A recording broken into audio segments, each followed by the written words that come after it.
윤석열 대통령이 내란 우두머리 혐의로 체포된 가운데 지지자들을 중심으로 부정선거 음모론이 사실이었다는 가짜뉴스가 지속적으로 퍼지고 있습니다. 스카이데일리가 18일 선거연수원에서 체포된 중국 간첩단이 국내 여론조작에 관여했다는 내용을 단독으로 내보냈습니다.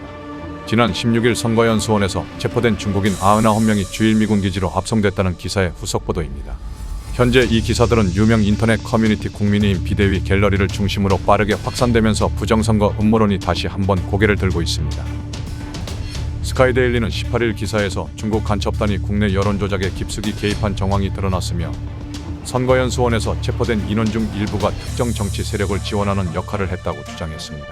익명의 정보원 발언을 인용해 이들은 SNS와 포털 뉴스 댓글 조작을 통해 한국 여론을 왜곡하고 선거 결과에 영향을 미치는 공작을 수행했다고 전했으며 부정선거를 믿고 있는 일부 커뮤니티 회원들은 선관위 연수원의 건축물 대장에 적힌 용도가 외국인 공동주택이라는 점을 들어 중국인 간첩단이 머물렀을 것이라며 해당 기사에 동조하는 글을 다수 올렸습니다.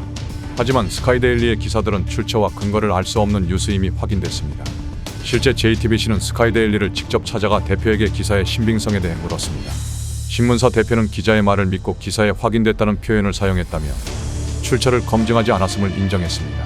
또한 대표는 트럼프 전 대통령과 미국 내 특정 세력이 공동작전을 수행한 것으로 알고 있다며 근거 없는 계엄설을 주장하기도 했습니다. 그는 중국 공산당이 한국을 포함한 여러 국가에서 부정선거를 주도했으며 미국이 이를 알고 있지만 밝히지 못하고 있을 뿐이라고 주장했습니다.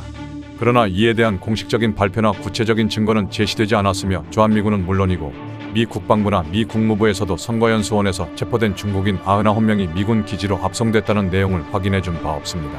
선거관리위원회는 공식 입장을 통해 선거연수원 청사 안에서 계엄군이 진입하거나 체포 작전이 진행된 적이 없다고 밝혔으며 경찰과 국정원 역시 중국 간첩단이 선거연수원에서 체포됐다는 사실을 확인해준 적이 없습니다. 가짜뉴스로 내란 속의 윤석열의 범죄를 정당화하고 사회를 혼란에 빠뜨리는 시도, 그리고 국익을 훼손하는 시도 결코 묵과하지 않겠습니다.